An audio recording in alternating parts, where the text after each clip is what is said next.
একদিন মাটির ভেতরে হবে ঘরে মন আমার, কেন বন্ধ দালান ঘর? প্রাণ পাখি উড়ে যাবে পিঞ্জর ছেড়ে,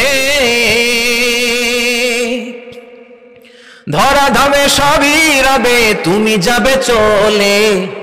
বন্ধু বান্ধব যত, মাতা পিতা যারা সুত, সবই হবে তোমার পরে।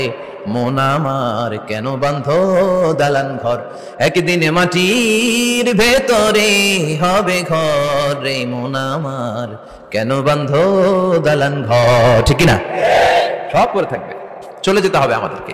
এজন্য আখিরাতের কথা যেন আমাদের স্মরণ হয়। বিশ্বনবী বলতেন, নাহাইতুকুম আন জিয়ারাতিল কুবুর, আমি তোমাদেরকে কবর জিয়ারত করতে আগে নিষেধ করতাম, কিন্তু এখন নিষেধাজ্ঞা প্রত্যাহার করে নিলাম। এখন সবসময় তোমরা কবরের সামনে যাবা আর জিয়ারত করবা।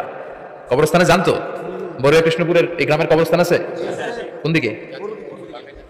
পূর্ব দিকে আছে, গোখরার জলের দিকে। জান আপনারা? একটু যাবেন, একটু গেলে আখিরাতের কথাটা স্মরণ হবে। ওখানে ছোট শিশুরা শুয়ে আছে, কিশোর যুবকরা আছে, আপনার মতো তাগড়া যুবক মুরব্বীরা আছে। এরা এই এলাকায় থাকতো, এরা আকাশ থেকে নেমে আসে না, এই এলাকার সন্তান আজ নাই। একটা সার্টেন পিরিয়ড শেষে আপনিও থাকবেন না। This is the nature of life, this is the circle of life.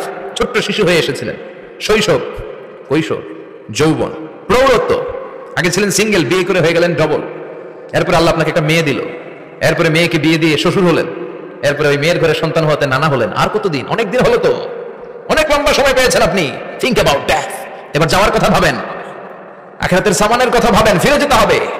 কি শক্তিশালী যুবক, বার্ধক্য চলে আসলে লাঠি ছাড়া চলতে পারে না। কুচকুচে কালো দাড়ি সাদা হয়ে যায়, দাড়ির শুভ্রতা, বয়সের ভার, রং ধরা যৌবন জং ধরে শেষ। ঠিক না? This is the circle of life. যুবক ভাই, এটাই জীবন, চলে যেতে হবে, কেউ থাকতে পারবে না। ঠিক কিনা?